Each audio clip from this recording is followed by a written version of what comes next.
Good evening and welcome to Poland Daily. I'm KONRAD Gorlinsky, and this is the news. Well, a Moody's rating agency confirmed that Poland's long-term rating will remain at A2. Such a high rating proves Poland's financial credibility and solvency.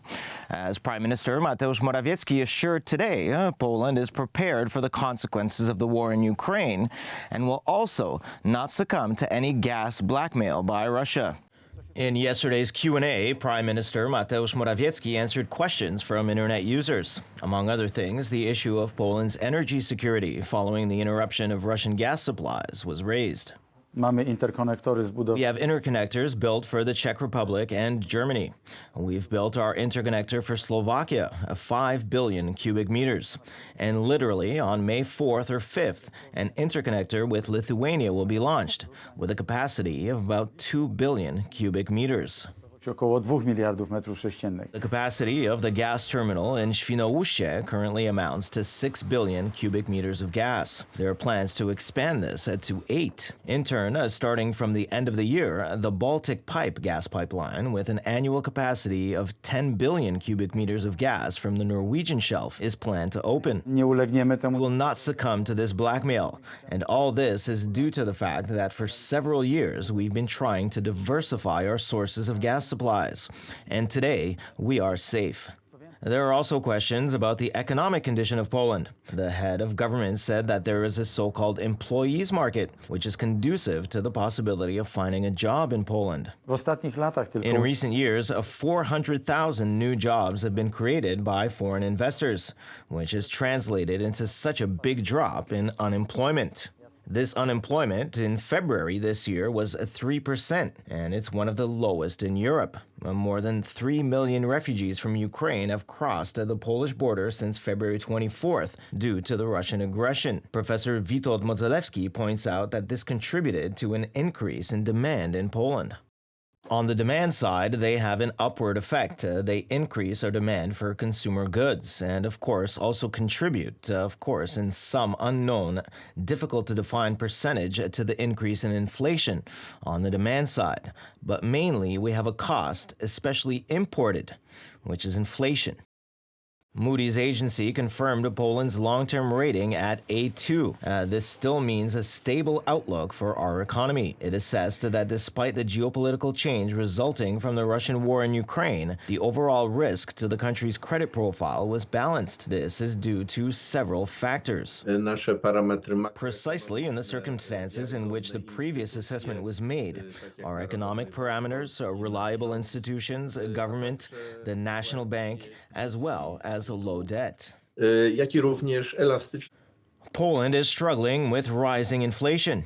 Preliminary data from the Central Statistics Office of Poland show the ratio at the level of 12.3%. Growth has been with us for over a year. It gained significant momentum after Russia's energy blackmail and after its aggression against Ukraine. Although it must be remembered that not only Poland, but Europe and the world are struggling with similar problems.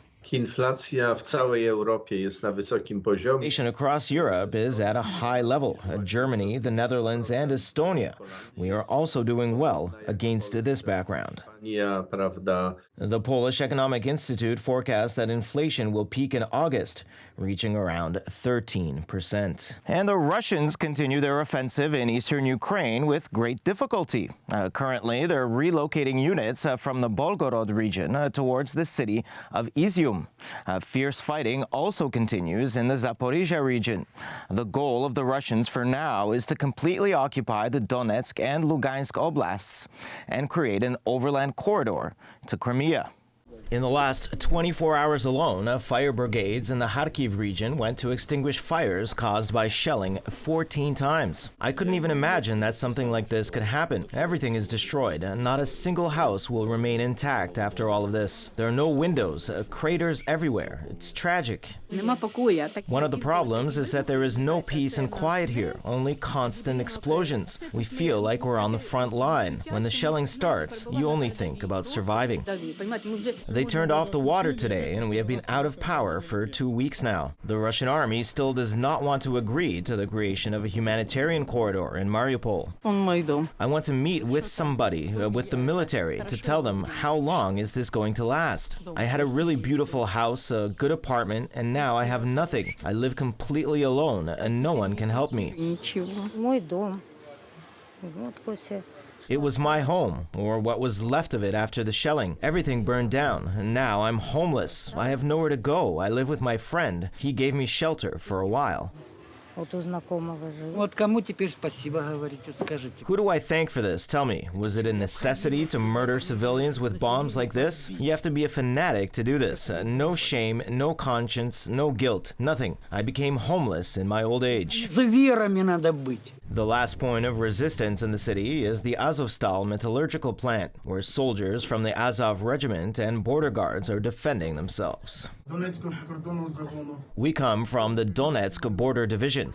We're defending the last scraps of the heroic city of Mariupol. On the Border Guard Day, we'd like to congratulate and thank everyone for their service. We wish everyone peace and God's grace. We want to assure you the truth is on our side. Victory will be ours. Glory to Ukraine. Glory to the heroes. Ukrainian soldiers are repelling Russian attacks in all directions. As the General Staff informed, since February 24th, the Russians have lost, among others, over 23,000 soldiers, 1,008 tanks, and 190 aircraft. The United States, in turn, is training Ukrainian soldiers to use American weapons. Pentagon spokesman John Kirby said Germany is one of around 3 training locations outside Ukraine. We train Ukrainian soldiers to use American weapons that have been given to Ukraine by the USA. The training also covers the use of artillery radars and armored vehicles, which were included in the recently announced arms aid batch. Yesterday, the United States announced the completion of 2 training courses with Ukrainian soldiers. More than half of the 90 M777 howitzers that the U.S. has pledged to hand over to Ukraine have already reached the country. More than 40 people were injured in yesterday's riots in Jerusalem. The clashes between Palestinians and the Israeli police took place outside the Al-Aqsa Mosque. This is another incident of this type in recent days. Today is Eid al-Fitr, the official closing of the Ramadan fast. Yesterday, believers in the Middle East prepared for today's festival, with many taking to the streets to express their support for the Palestinians in their conflict with Israel. On Friday morning, riots broke out in a square by the Al-Aqsa Mosque, where groups of young people were pelting each other with stones. Israeli police fired rubber bullets and stun grenades at the crowd, injuring 42 people. Meanwhile, at night in the town of Ariel in the West Bank, an Israeli officer was shot dead. The police considered the attack an act of terror. A vehicle with 2 terrorists arrived at the scene. They started shooting security guards. One of them was shot and killed. The other, who was in the booth, was not injured. This year, April 29th, was the International Day of Al-Quds, the day of support for the Palestinians. Al-Quds is the Arabic name for Jerusalem. Many Muslim residents of the West Bank and Gaza under Israeli occupation took to the streets to demonstrate their independence. We salute Supreme Leader Ayatollah Ali Khamenei for his position on the Palestinian cause and for the Islamic Republic and its leaders. Hundreds of thousands of people from other countries in the region joined the demonstrators, including Lebanon, Syria, Iraq, and Yemen. Today, our message to the world is that we reject the Israeli enemy and his allies. We reject America. Palestine is Arab, no matter what. As God willing, the victorious flag of Prophet Muhammad will fly over Jerusalem.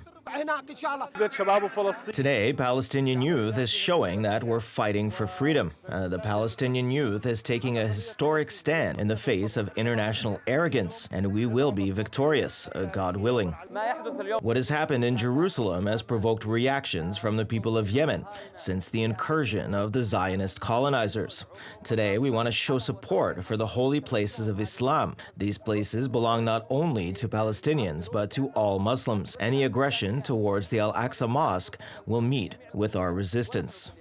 Al-Quds Day takes place at the end of Ramadan every year. This holy month for Muslims is a movable period, and this year ends on May 1st. For 30 days, adherents of Islam were required to observe strict fasting. According to tradition, during this time, they cannot eat anything from dawn till dusk. Ramadan is also a time of pilgrimage, and many Muslims have visited Jerusalem in recent weeks, which has contributed to greater social tensions. The situation is aggravated by the economic crisis complained of by many sellers. We're dealing with an increase in prices, even by 30 to 40%. This is due to the political and economic situation. The war in Ukraine also affected us. Now, Muslims in Palestine and around the world are celebrating Eid al-Fitr, the joyful holiday of breaking the fast. Finally, a rolling thunder Ottawa. Another protest in the capital city of Ottawa started yesterday and is set to continue throughout the weekend. The demonstration is organized mainly for Canadian war veterans, but also against recent government overreach, and comes less than 3 months after a truckers' movement paralyzed the capital city for more than 3 weeks. Police in the Canadian capital, Ottawa, arrested several people on Friday after a march by hundreds of bikers, pedestrians, and cars waving Canadian flags through downtown Ottawa. Ottawa police said in a tweet today that several people had been arrested and that officers remained on scene to maintain safety. Organizers of Friday's convoy, which they call a Rolling Thunder Ottawa, said they are there to support freedom and military veterans. Several honking truckers and protesters standing atop of pickup vehicles and cars shouted freedom and marched through downtown Ottawa as police deployed additional officers to get the situation under control. Ottawa police, which came under criticism for their handling of the February protests, had said they would not allow motor vehicles to stop or park on downtown streets. They had brought in additional personnel to bolster municipal authorities ahead of the Friday march. In February, the government of Liberal Prime Minister Justin Trudeau invoked a seldom-used emergency powers to clear Ottawa protests, and police arrested dozens of people who blocked the downtown core near Parliament, though protesters had also blocked key border crossings to the United States. A former member of the Canadian Armed Forces, Neil Sheard, is one of the protest's main organizers of Friday's march. In a video posted on YouTube, Sheard said his plan is to lay a wreath at the National War Memorial in a show of respect for veterans. Other groups that are participating are protesting more generally against the government and government mandates. Sheard said he supports any group that wants to fight for the freedom of all Canadians because, in his view, freedom of speech was paid for by the veterans. The events that started yesterday are due to end tomorrow. As usual, thanks very much for joining us this evening. Please stay with us for Poland Daily Weather, Poland Daily Business, and other programs. But from me, it's have a wonderful Saturday night.